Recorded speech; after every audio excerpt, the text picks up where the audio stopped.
Muy buenas amigos y seguidores del canal de Acción Cine. Un día más, un nuevo vídeo a la carta, una nueva videocrítica. En este caso nos la ha pedido el amigo Juan Francisco. Le voy a dar las gracias enormemente, primero por haber confiado en nosotros para esta labor, que creo que si confiáis en nosotros es por algo, y segundo porque es una magnífica película, una película que estoy encantado de poder hablar de ella, que hacía tiempo que llevaba rondando las peticiones de mucha gente, y que creo que es una magnífica muestra de lo que el cine trampa puede llegar a hacer cuando está bien concebido desde el inicio. No hay ningún problema, lo he dicho en más de una ocasión, cuando se es tramposo en un guión cuando funciona.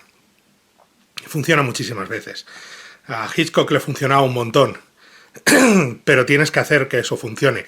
Y para que funcione, la clave es muy sencilla. Un guión tramposo funciona cuando, conociendo la trampa, vuelves a verlo, la película sigue maravillándote.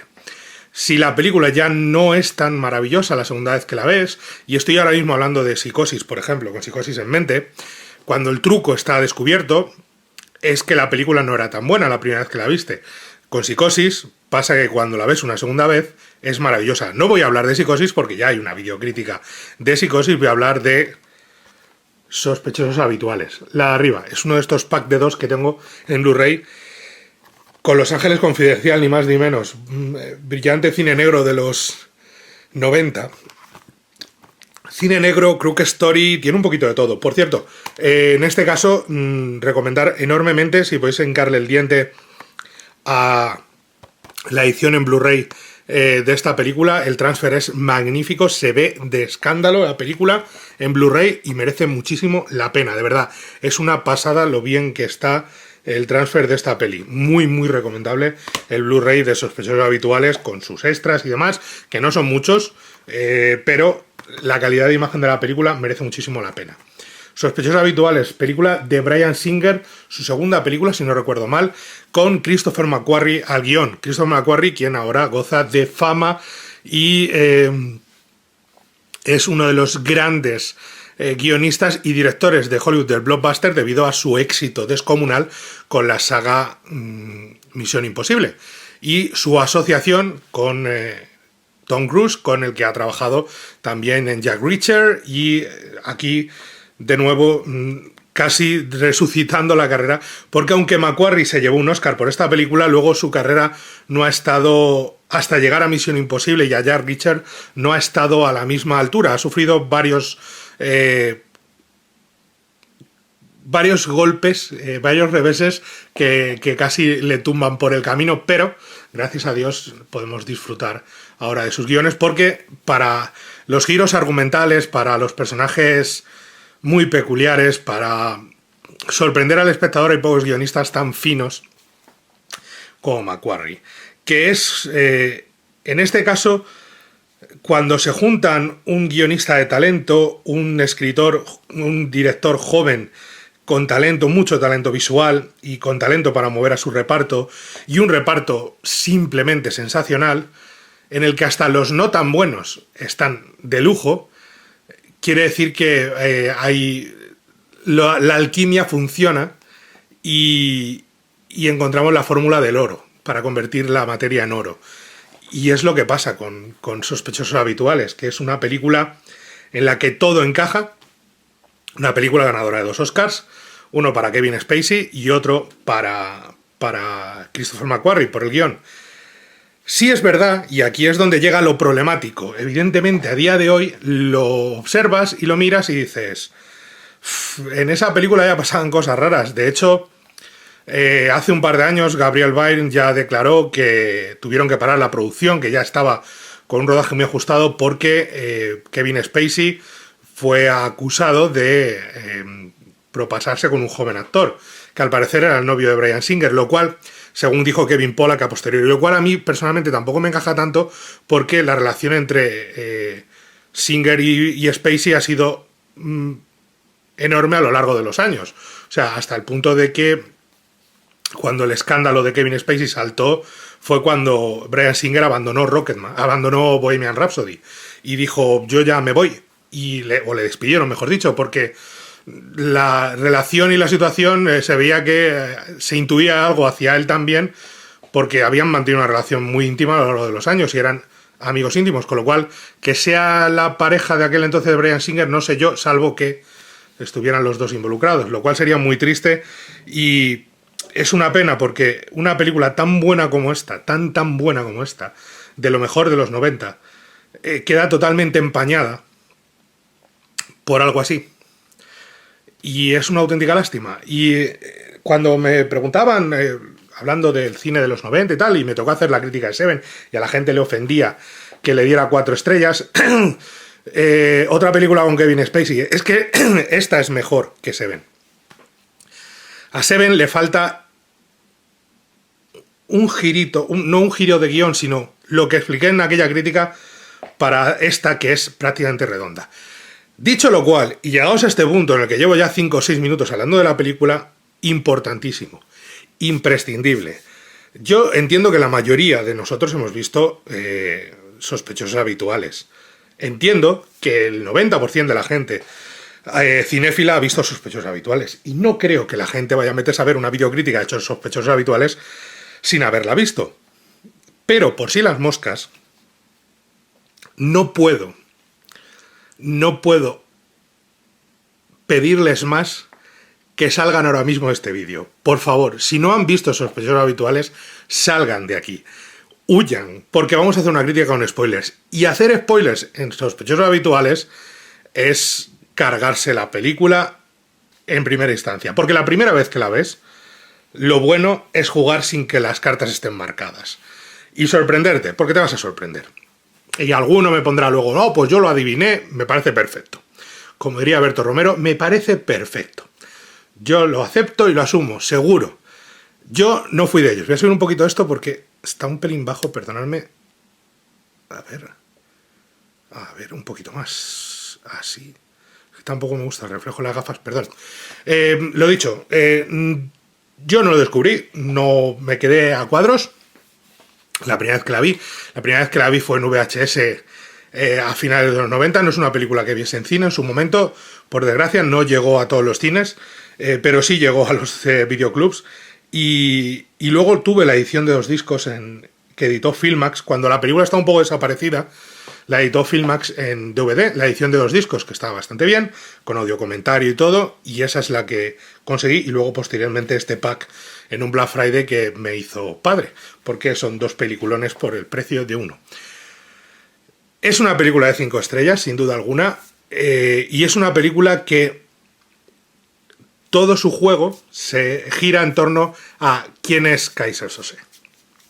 Era la frase promocional de la película.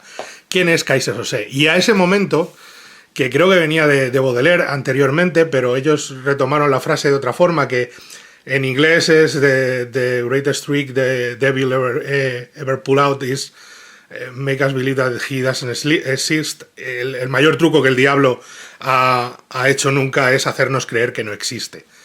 Y básicamente de eso va la película. Hay una figura maligna, ya os digo, es una mezcla de cine negro y crook story, porque los protagonistas son un grupo de chorizos, de mangantes, de rateros no de 3 al cuarto, son tipos bastante hábiles y bastante talluditos y con mucha experiencia en el gremio, pero es la figura de un nombre del crimen organizado que es Keyser Söze, que ronda por encima de sus cabezas.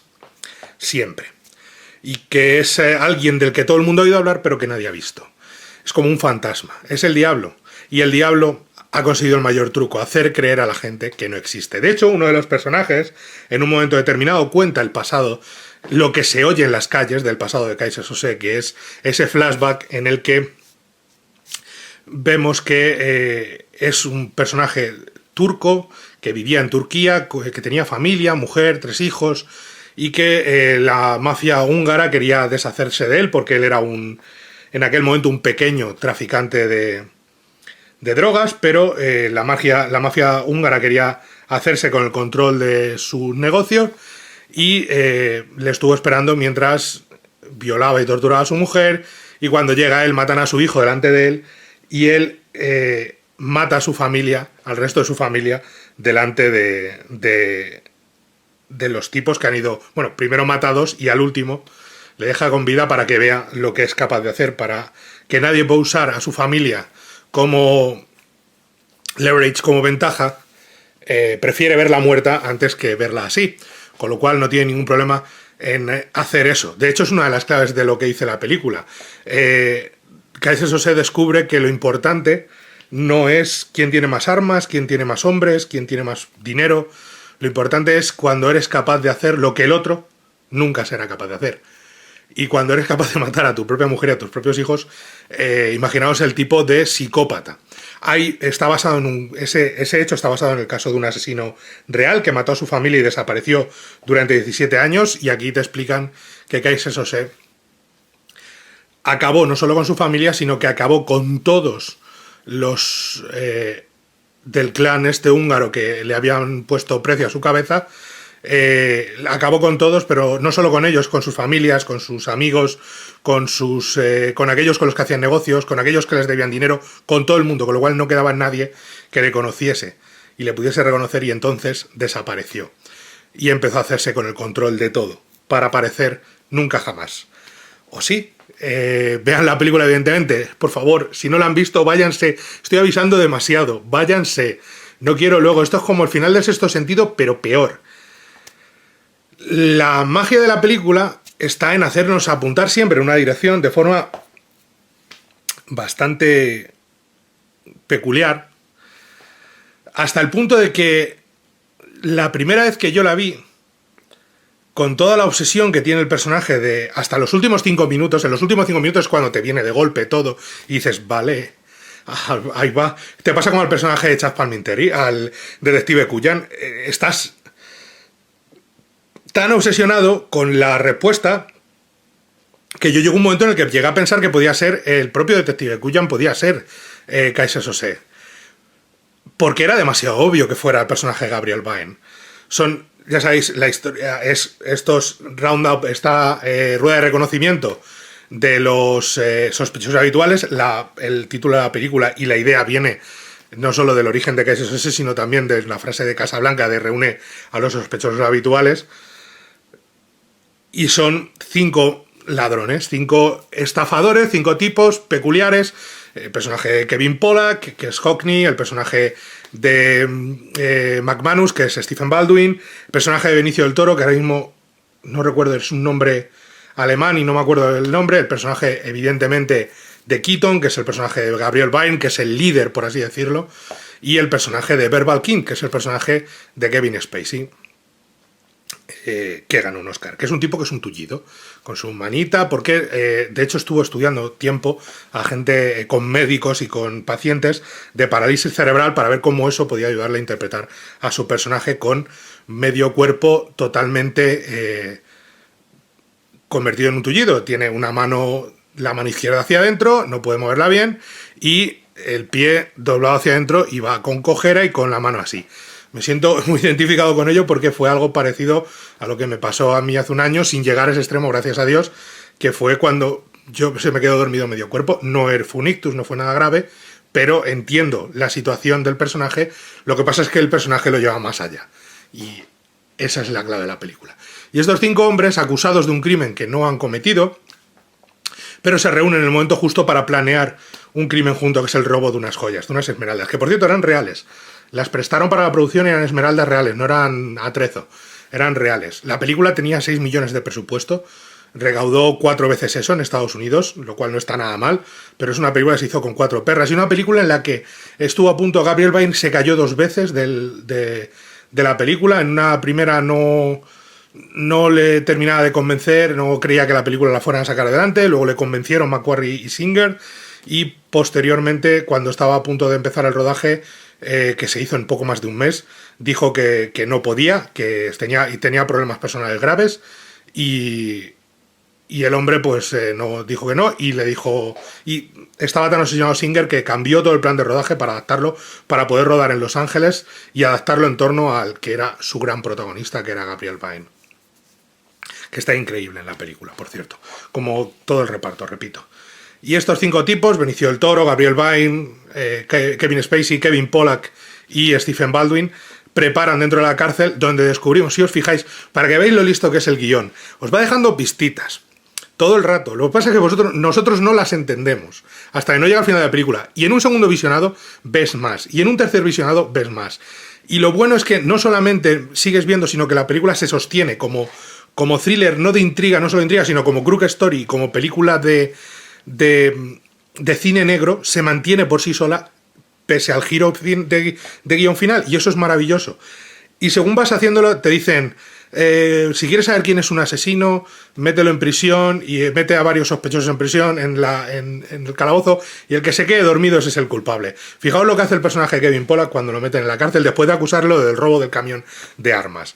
Les acusan a todos, yo no lo hice, no lo hice. Fijaos, la frase que le dice al policía de lo de me van a servir tu placa en bandeja y una palabra, y que es la misma que utiliza cuando hace los atracos, que es la misma que les hacen leer en la rueda de reconocimiento. Y fijaros en la frase, en el hecho de que es el que está durmiendo cuando los demás están hablando entre ellos.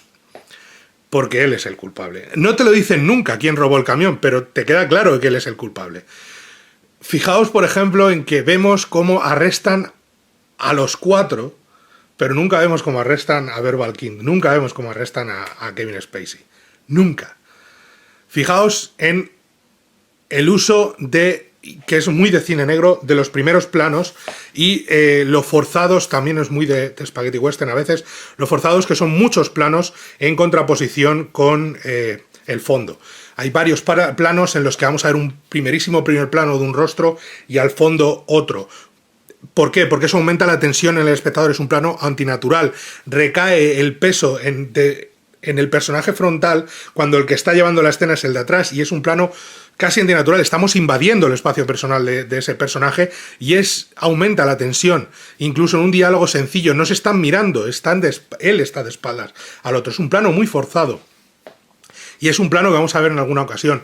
Fijaos en el inicio, en ese inicio maravilloso, como el personaje de Gabriel Byrne enciende para fugarse un último cigarro mientras está a punto de morir, y enciende la llama y por qué le apagan el fuego sin que sepamos quién es Keyser Söze en ese momento. Y a partir de ahí, fijaros siempre, más allá del truco de magia, fijaros en el guión, cómo maneja a los personajes, cómo los utiliza para escribirnos. El personaje de Gabriel Byrne parece un tipo decente, un tipo noble, un tipo leal, pero la imagen que nos da la policía de él es totalmente distinta. Es un tipo que era violento, es un asesino, fingió su muerte, cada vez que alguien le acusaba de algo aparecía muerto, misteriosamente, era un policía corrupto, es un asesino, es un tipo despiadado, no es un tipo leal. Y la imagen que nosotros vamos viendo de él es que puedes que sea todas esas cosas, pero siempre fue un tío leal. Era un tío que entendía la lealtad y era un tío que quería salir de esa vida.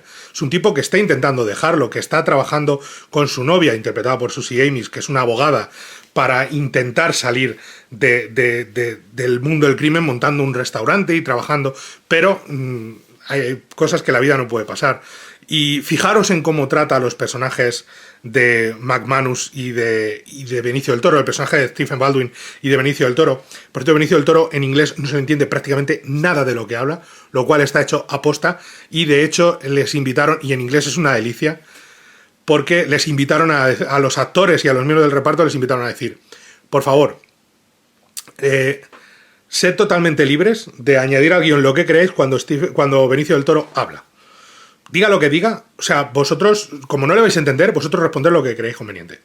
O sea, vosotros darle para adelante, seguid con el camino. Y hay una frase mítica de Kevin Pollak, que es en la rueda de reconocimiento, si no me equivoco, que ahí se oye la voz de Christopher McQuarrie, que le dice algo el personaje de Benicio del Toro, y dice en la rueda de reconocimiento, en inglés, por favor. Y no, si está hablando ya en inglés. Y luego le habla y dice el personaje de Kevin Pollak, pero ¿qué cojones está diciendo? Eso es totalmente improvisado. O sea, el propio Kevin Pollak lo dijo así. Nos describe, y ese personaje que es un personaje que es un mecanismo narrativo, porque te lo dicen y está puesto así, es un personaje que está creado única y exclusivamente no tiene peso dramático en sí, y está creado para que su muerte, más adelante en la película, cuando aparece en la playa con un tiro en la cabeza, o con 2 tiros en la cabeza, mejor dicho, que es las marcas de Keyser Söze, para que cuando aparece muerto en la playa nos indiquen los personajes sepan del riesgo que corren y del peligro que corren de muerte. Y aunque todavía Gabriel Byrne no cree en la presencia de Keyser Söze, y todo apunta a que él es Keyser Söze, hay una mítica entrevista en la que se supone que, aunque luego en el audiocomentario apunta por otro camino totalmente, a que ya lo sabía, pero hay una esta en la que le preguntaron a la salida del preestreno y le dijeron, ¿quién es Keyser Söze? Y dice, pues, hasta esta noche, durante el rodaje, creía que yo. No, querido Byrne, no eras tú. Pero esa escena es para hacer que sientan el miedo, y en ese momento vemos uno de los detalles de lealtad de dos personajes. El personaje Kevin Pollak se la suda todo porque es un tipo que va por libre y es el ladrón inicial y le da igual todo y lo único que quiere es enriquecerse trabajando en estos tíos, pero que no le incorden demasiado. De hecho, le molesta la presencia de todo el que le pueda provocar que no consiga su objetivo, que es dinero.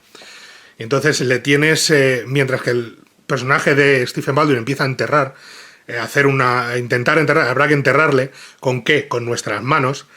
Y el personaje de Kevin Pollak se la suda, y de repente el personaje de Gabriel Byrne va a ayudarle a enterrar el cadáver. ¿Por qué? Porque entiende la lealtad.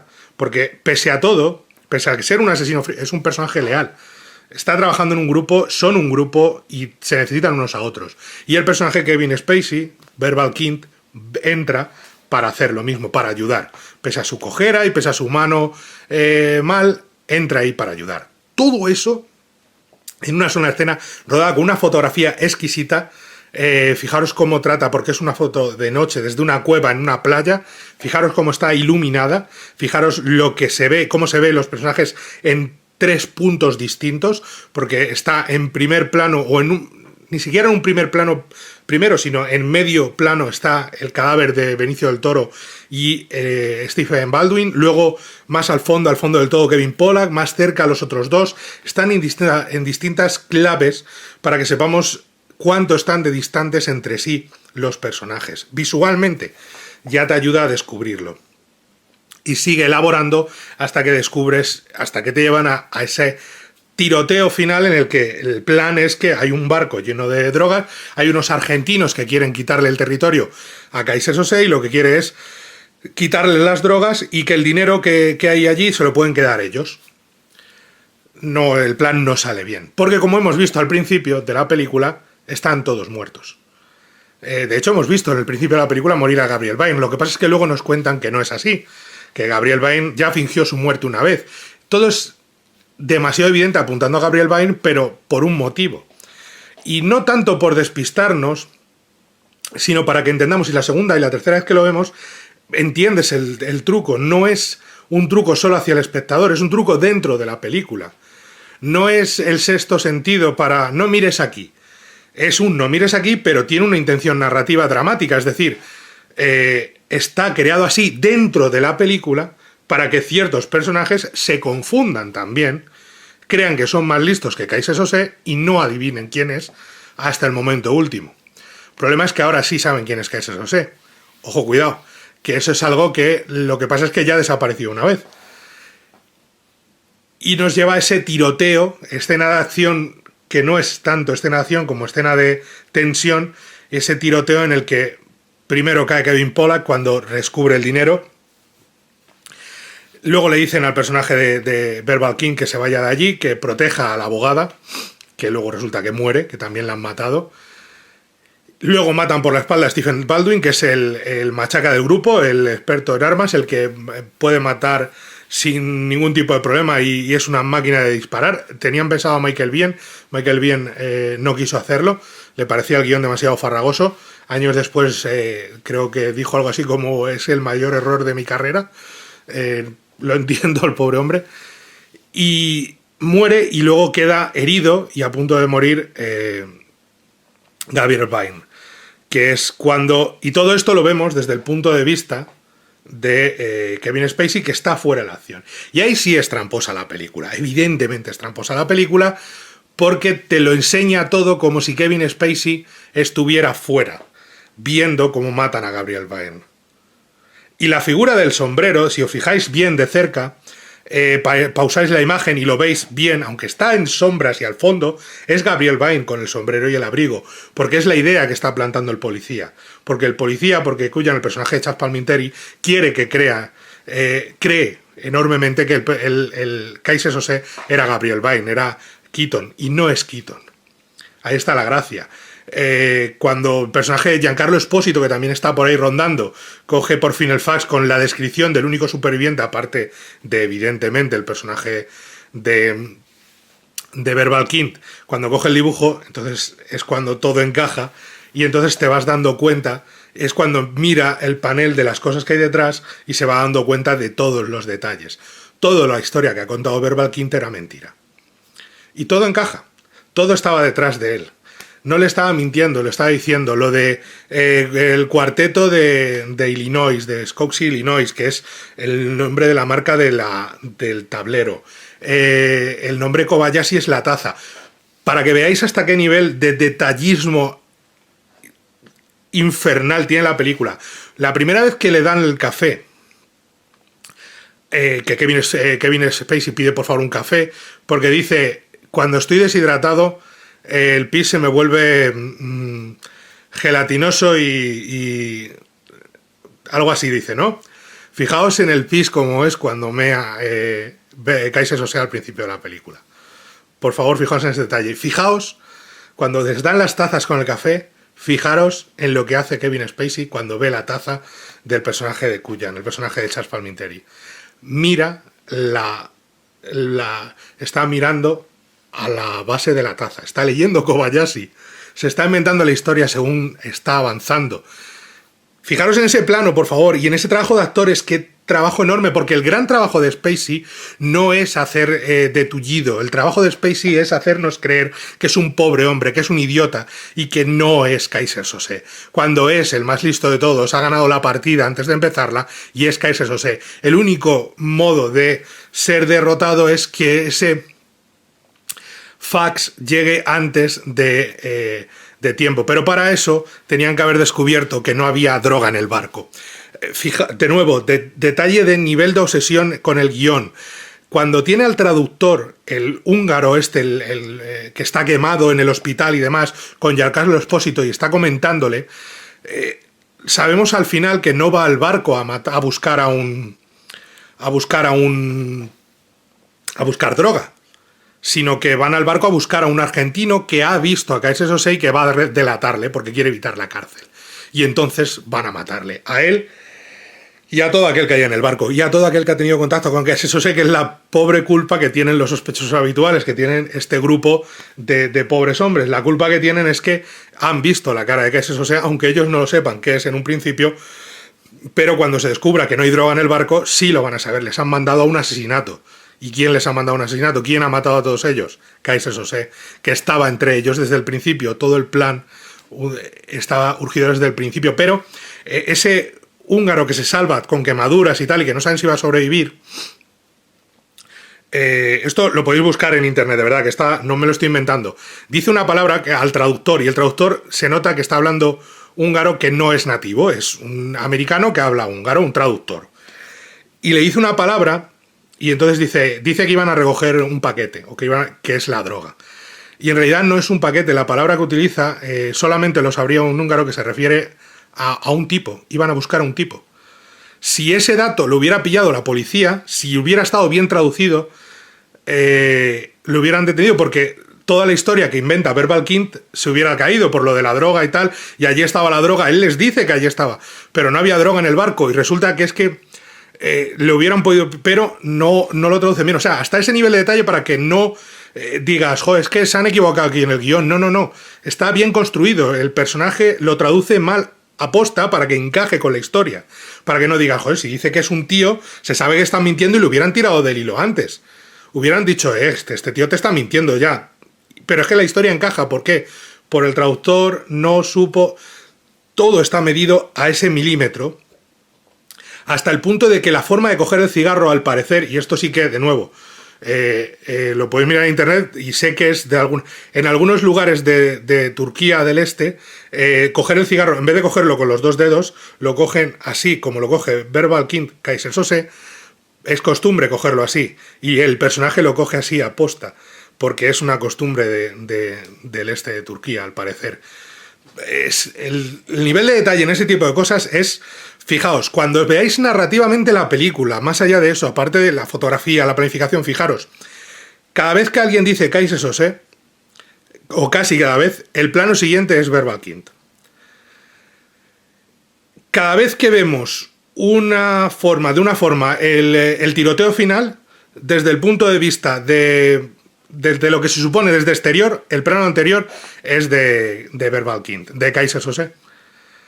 Más aún, el nombre Sose, al parecer en turco quiere decir algo parecido a verbal. Sabéis que el nombre verbal está puesto así en la frase, en la película se llama verbal, no es un nombre real porque es un charlatán. Lo cual es curioso porque no es tan charlatán a lo largo de la película, pero Kaiser Sose puede ser traducido.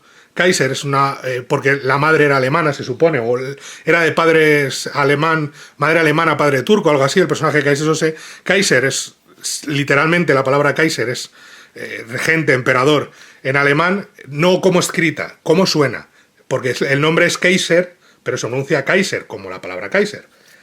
Y sin embargo, la palabra Sose significa verbal, o sea, el rey de los charlatanes. Y el personaje se llama charlatán. Te están dando desde el principio la clave. De hecho, en Turquía al parecer se lo dijeron, pero esto ya está resuelto desde el principio. Claro, en Turquía no es Estados Unidos. Estos son todo cosas que se ha ido añadiendo a lo largo del tiempo y demás. Pero, más allá de eso, sí te ha dejado pistas visuales. Hay un plano al final en el que seguimos al personaje de Kevin Spacey, según va a ver cómo disparan a Gabriel Byrne. Y al pasar por unas cuerdas, ya no está ahí. Le hemos seguido hasta ahí, como si estuviera, pero no está detrás de las cuerdas. Y es un plano hecho a consciencia. Porque lo que te dice ese plano es que, sí, tú sigue la mirada hacia este lado, que lo que realmente importa es que no estaba detrás de las cuerdas, porque no puede estar detrás de las cuerdas, porque él es Kaiser Sose. Ese plano seguido, hasta el punto en el que desaparece el personaje Kevin Spacey, es para que tú evidentemente, conscientemente, no te das cuenta de ello. Pero luego, cuando lo ves un segundo visionado y lo analizas, dices, leñe, es que desaparece justo ahí. Desaparece justo cuando llega a las cuerdas del barco y ahí ya no le ves. ¿Por qué? Porque nunca estuvo ahí viendo cómo mataban a Gabriel Byrne. Él no estuvo ahí. Él era el que disparaba. Lo del pis, lo de cómo mira la taza, lo del nombre, sea real o no, que es no sé hasta qué punto es mito o realidad. Mis conocimientos de alemán y turco son justitos en este caso. Kaiser, evidentemente, sí. Y se pronuncia Kaiser en versión original. Kaiser es el nombre Kaiser. Cómo mira la taza, repito, cómo está situado el cuadro. Luego hay cosas que engañan, evidentemente. Él hace que tiene la mano izquierda dañada y luego descubrimos cuando enciende el cigarro que es zurdo y que la mano izquierda funciona, con el paso de ir andando. Pero cómo se va hundiendo y cómo el personaje poco a poco se va haciendo pequeño y le descubren el personaje de Palmenteri y le descubre que estaba equivocado y que Gabriel Byrne no sentía lealtad y que él es un mequetrefe y tal. Ahí es donde se gana el Oscar Spacey. Cuando se va haciendo chiquitito y luego crece. Pete Postlethwaite haciendo de Kobayashi en ese pequeño pero magnífico papel del abogado. Ese hombre que lleva y dice, mira, aquí tengo a tu señora y vamos a matar a tu tía tal y a tu tío tal. A tu sobrino no, a tu sobrino solo vamos a castrarlo.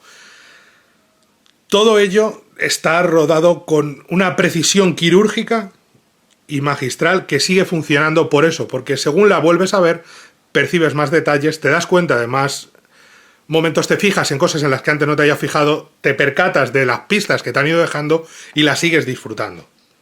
Porque todo encaja. Y la sigues disfrutando porque entonces se convierte en una película de cine negro más al uso. Ya sabes quién es Kaiser Sose, ya no importa eso. Importa ver cómo se mueven estos personajes, qué clase de hombres eran, por qué hacían lo que hicieron, qué les motiva y a dónde les lleva. Disfrutas de esos planos magistrales que tiene. El tiroteo en el ascensor, tiroteo es cuando se apagan las luces y los dos guardaespaldas de Kobayashi están muertos y con esto y aparece el personaje de Stephen Baldwin arriba con la pistola de silenciador diciéndole, venga, dale al piso 20 que nos vamos a reír.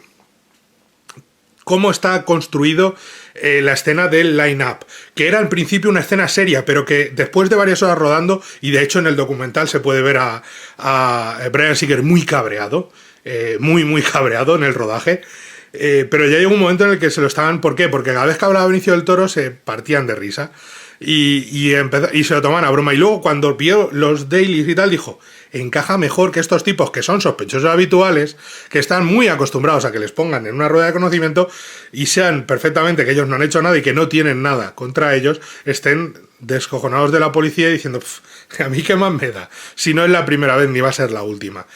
Hasta eso les funciona, que es una casualidad del destino, y hasta eso les funciona. Pocas veces van a encontrar una película tan bien construida a todos los niveles como esta. Y posiblemente, y aquí es quizá la pena, la mejor película en la carrera de Bryan Singer. No sé si volveremos a ver a Bryan Singer dirigir algo. Creo que no, o creo que va a ser muy difícil, igual que Kevin Spacey protagonizando algo. Pero en este caso creo que es posiblemente la mejor película de su carrera. Creo que es una de las mejores películas de los 90. Creo que es una magnífica muestra de Crooked Story de cine negro. Creo que, como he dicho y he intentado explicar, todos los elementos, guión, dirección, música, la música de John Ottman, que también es el montador de la película. Si acaso lo único que yo le pongo de pega a esta película, y siempre ha sido, es quizá otro actor, aunque Stephen Baldwin está genial, cuando le tiran el cigarro a la cara, que es icónico ya, y eso estaba planeado que le dieran el pecho, pero como tenían poco dinero, pues le dio la cara y se quedaron con ese plano. Pero Stephen Baldwin, si hubiera sido Michael Biehn, a lo mejor hubiera sido un poquito mejor. Y el flashback no me gusta cómo está rodado. Sé que está hecho para que parezca un flashback, pero es demasiado televisivo.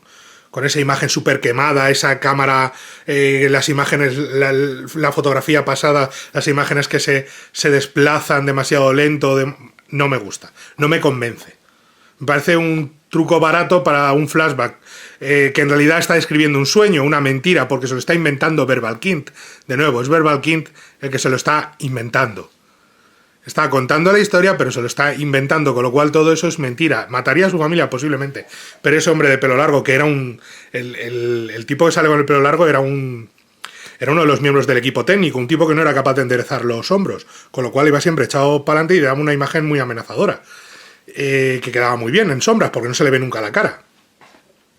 El trabajo de voz, si veis al principio, el diálogo que hay entre Gabriel Byrne y Kaiser Sosé, mirad la voz, es que Spacey, fijaos en la voz, que eso fue doblado posteriormente, evidentemente, porque en rodaje no se tuvo, no se hizo así, pero fijaos en la voz, en cómo la modula y cómo cambia todo, fijaos en eso, en cómo construye la historia a través de guión, personajes, planificación y dirección.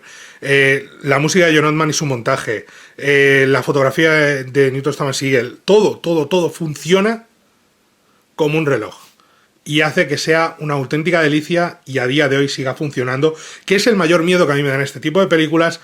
Pero cuando es tan buena como esta o como Psicosis, la ves y la vuelves a ver y la sigues viendo y dices, no hay nada que objetar, todo funciona como un reloj, todo perfecto, todo bien, todo totalmente ingeniosa y considerado uno de los mayores giros de guión de la historia del cine.